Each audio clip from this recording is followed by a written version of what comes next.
अभी तक नहीं किए हैं यूपी बोर्ड का एग्ज़ाम की तैयारी।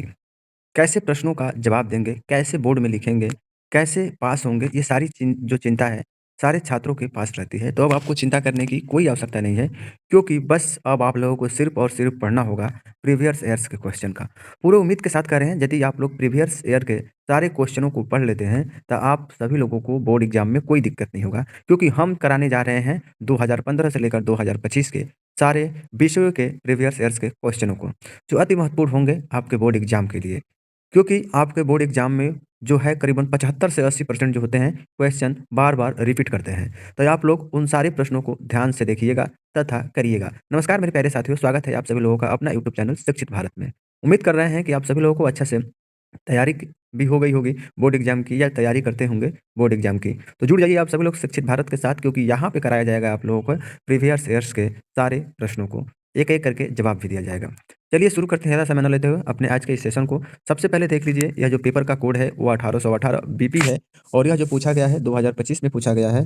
सबसे पहले इसमें अनुक्रमांक भरना होता है, नाम भरना होता है। चलिए आगे की तरफ बढ़ते हैं। यह जो पेपर होता है आप लोगों को पता होना चाहिए कि 3 घंटे 15 मिनट का होता है, पूर्णांक 70 नंबर का होता है। ये आप लोग निर्देश को पढ़ लीजिएगा। यदि निर्देश बताएँगे तो काफ़ी समय लगेगा, इसलिए आप लोग निर्देश को पढ़ लीजिएगा। उसके बाद से नीचे की तरफ चलते हैं, निर्देश रहा है, निर्देश को पढ़ लीजिएगा आप लोग। उसके बाद से आइए खंड अ है जो हमारा क्या है? बहुविकल्पीय प्रश्न है। यानी कि आपको पता होगा कि 20 बहुविकल्पीय प्रश्न पूछता है संस्कृत में। चलिए शुरू करते हैं। कह रहा है इसमें प्रश्न संख्या को कि 1 एवं 2 को कि गद्यांश पर आधारित प्रश्न है, गद्यांशों को ध्यान से पढ़िए और उत्तर का चयन कीजिए। यानी इस गद्यांश को क्या करना है कि अच्छे तरीके से पढ़ लेना है और पढ़ के जितने भी नीचे जो प्रश्न दिए गए हैं उसका उत्तर देना है। कह रहा है कि अर्थ सर्वविधि विपटानम मध्य स्थिता सुमहानन अश्वत्थ देव भयो भयो, यानी वनस्पति कुल प्रदीपः महापादपः। यानी इस तरह से आप लोग इस संस्कृत को पढ़ लेना है और पढ़ने के बाद प्रश्न पहला गद्यांश शीर्षकः अस्ति, यानी ए है विश्व कवि रविंद्र, बी है उदिभज्जा परिषदा और सी है नैतिक मूल्यानि और डी है जीवन निहितम बने। यानी जो पहले का ऑप्शन सही होगा, ऑप्शन नंबर जो होगा हम लोगों का बी होगा। जब आप लोग अच्छे से गद्यांश को पढ़ लेंगे तो जवाब भी दे पाएंगे। दूसरा कह रहा है अश्वत्थ देव के साम मध्य स्थिति अस्ति। ये पूछ रहा है सर्वविधि विपटानम, बी है गंडा नामम और सी है जननामम और बी डी है बालकानम। तो जो दूसरे का ऑप्शन सही होगा, ऑप्शन जो होगा ए होगा। तीसरा कह रहा है कस्य सेवका श्री रघुवीर सिंह आस्ति। ए है महावीरस्य, बी है रणवीरस्य, सी है शिववीरस्य और डी है न कश्यापि। तो जो 3 का ऑप्शन सही होगा, ऑप्शन नंबर डी होगा, न कश्यापि। चौथा है, कह रहा है कि किम योगा उच्यते। ए कर्म, बी समतम और सी है तड़गम और डी है असमतम।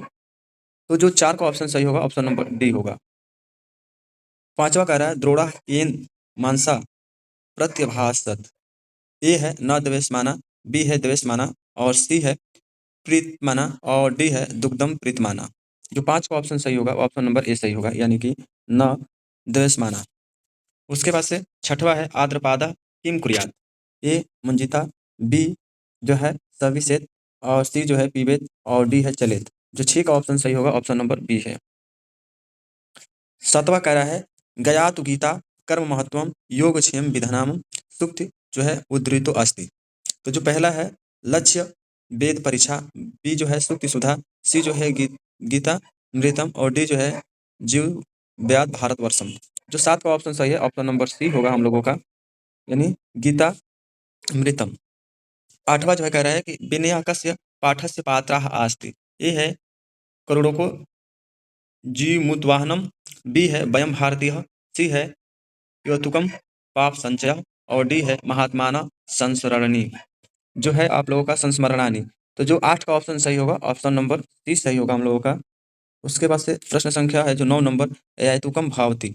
ए है शब्द संचाया, बी है अर्थ संचाया और सी है पाप संचाया और डी है पुण्य संचाया। जो 9 का ऑप्शन होगा वो ऑप्शन नंबर होगा हम लोगों का सी।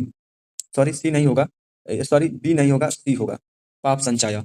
10वां है जस बिंद्र कस्य पाठस्य पात्रा आस्ति। ए है भोजस्य शैलचिकित्सा, बी है करोड़ों को जीवत वाहनम और सी है ज्ञानम पुत्रम सदा और डी है वयम भारतीय। जो 10 का ऑप्शन सही होगा, ऑप्शन नंबर हमारा डी सही होगा, वयम भारतीय। उपखंड आपको कह रहा है ख में कह रहा है 11वां पूछ रहा है कि जस प्रत्याहार के वर्ण हैं। ए ज ब ग ड ब है, सॉरी बी है ज ब ग ड द और सी है ज ब ग य और डी है जब ग ड ढ। तो जो 11 का ऑप्शन होगा ऑप्शन नंबर बी होगा, यानी कि जब ग ड द। 12 कह रहा है स वर्ण का उच्चारण स्थान है, ए दंत, बी तालु, सी मूर्धस और डी ओट्स। जो 12 का ऑप्शन होगा ऑप्शन नंबर ए होगा हम लोगों का दंत। 13 है मानस प्लस योगः में संधि है, ए मनोयोगः, बी है मौनयोगः, सी है मनोगः, डी है मानस योगः। जो हमारा जो है सी 13 का ऑप्शन होगा ऑप्शन नंबर ए सही है हमारा, मनोयोगः। 14 है संधि में संधि है, ए सचतुता संधि, बी अनुस्वार संधि, सी परस्वर संधि और डी हरिश्च। जो 14 का ऑप्शन सही होगा ऑप्शन नंबर बी होगा अनुस्वार संधि। 15 है राजन पद का चतुर्थी विभक्ति एक वचन का रूप है, ए राज्ञ, बी राजभ्य, सी राज्ञे और डी राजभ्य। जो 15 का ऑप्शन सही होगा ऑप्शन नंबर हमारा सी सही होगा, राज्ञे। 16 है नद्य पद किस विभक्ति का वचन का रूप है, ए प्रथमा विभक्ति बहुवचन, बी चतुर्थ विभक्ति एक वचन, सी षष्ठी विभक्ति एक वचन और डी तृतीय विभक्ति एक वचन। जो 16 का ऑप्शन सही है ऑप्शन नंबर हमारा ए सही है। 17वां कह रहा है कि चोर्यतम रूप किस अलंकार का है, ए लट लकार का, बी लोट लकार का, सी लंड लकार का और डी लिट लकार का। जो 17 का ऑप्शन सही है ऑप्शन नंबर ए सही है, लट लकार का। 18 कह रहा है कि जनजाति रूप है, ए लट लकार प्रथम पुरुष एक वचन, बी लट लकार प्रथम पुरुष बहुवचन, सी लट लकार मध्यम पुरुष एक वचन और डी लंड लकार मध्यम पुरुष एक वचन। जो 18 का ऑप्शन सही है ऑप्शन नंबर ए सही है, लट लकार प्रथम पुरुष एक वचन। 19 कह रहा है कि प्रत्येकम में समास है, ए द्विगु समास, बी अव्ययी भाव समास, सी कर्मधारय समास और डी बहुब्रीहि समास। जो 19 का ऑप्शन सही है वो है ऑप्शन नंबर हम लोगों का बी सही है, यानी कि अव्ययी भाव समास। 20वां देखिए चतुराना का समास विग्रह है, ए चतुरः आनन येन सह, बी है चत्वारि आनानानि यस्य सह, तीसरा है चत्वारि अनानाः यस्य सह और डी कह रहा है कि चतुरः यु अनानानः। जो 20वां का ऑप्शन सही है ऑप्शन नंबर हमारा बी है। अब आइए आगे की तरफ बढ़ते हैं। खंड जो ब है वर्णात्मक प्रश्न है, यानी उसमें जो उपखंड क देखिए, ये कह रहा है निर्देश में कि सभी प्रश्न क्या है हमारा करने के लिए अनिवार्य है। पहला कह रहा है कि निम्नलिखित गद्यांशों में से किसी एक गद्यांश का हिंदी में अनुवाद कीजिए। क कह रहा है कि अतः प्रबुद्ध जो है विद्यांसा तस्य रूढ़ेरपि विरोधम कुर्वन्ति परम तय आचरणस्य व्यवहारे नवीनम आदर्श। यानी कि इस तरह से आप लोग संस्कृत को पढ़ लीजिएगा, टोटल संस्कृत को पढ़ लीजिएगा और पढ़ के नीचे की तरफ आप लोगों से इसमें ख भी दिया रहता है, यानी कि आप यदि क नहीं आता है तो आप ख का जवाब दे सकते हैं। उसके बाद से कह रहा है इसमें तीसरा जो है कह रहा है कि निम्नलिखित पाठों में से किसी एक पाठ का क्या करना है आप लोगों को हिंदी में सारांश लिखना है, मदन मोहन मालवीय का, गुरु नानक का और नहीं तो जीवनम नीते वने का।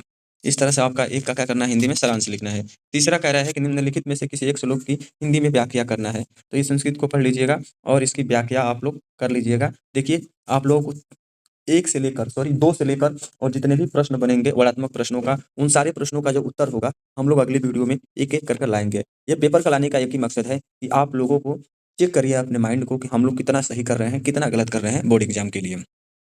4 नंबर है निम्नलिखित सूक्तियों में से किसी एक सूक्ति की हिंदी में क्या करना है कि व्याख्या करना है। ओके, क है इसमें देखिए कि पदय पिबति पादपा, ख है सन्तम वर्षणानि जीवित और ग है शिरः पश्यामि भासस्य न, यानी गात्रमिति।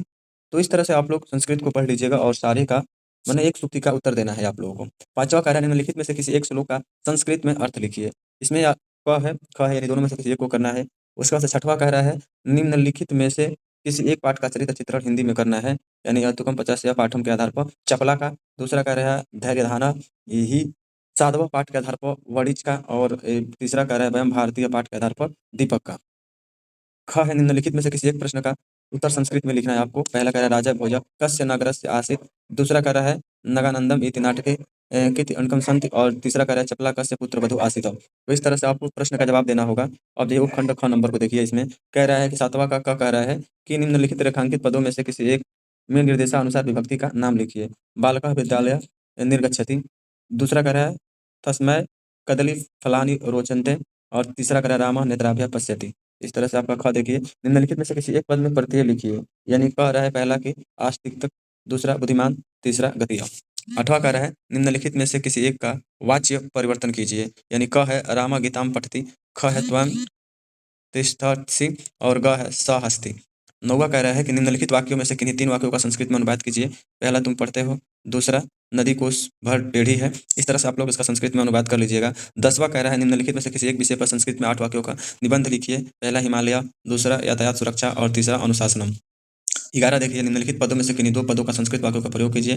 पहला युगांकम और दूसरा जो है स्वः और तीसरा जो है लेखका। इस तरह से आपको तो प्यारे साथियों, इस तरह से उम्मीद है कि आप लोगों को समझ में आया होगा। इस संस्कृत के पेपर को, प्रीवियस ईयर्स को आप लोग देख लिए होंगे, उम्मीद करते हैं। और जितना प्रश्न पूछा है आप लोगों का, यानी उपखंड ब से लेकर जितना भी प्रश्न बना, यानी 10वें तक का, 11वें तक का, उन सारे प्रश्नों का जवाब एक-एक करके आप सभी लोगों को नेक्स्ट वीडियो में दे दिया जाएगा। तब तक के लिए हमारे चैनल को सब्सक्राइब कर लीजिए, वीडियो को लाइक करके दूसरे के पास शेयर करिए और आप लोगों को प्रीवियस ईयर्स का जितने जो है 2015 से लेकर 2025 तक के जितने पेपर होंगे, सारे का सॉल्यूशन आप लोगों के बीच रखा जाएगा।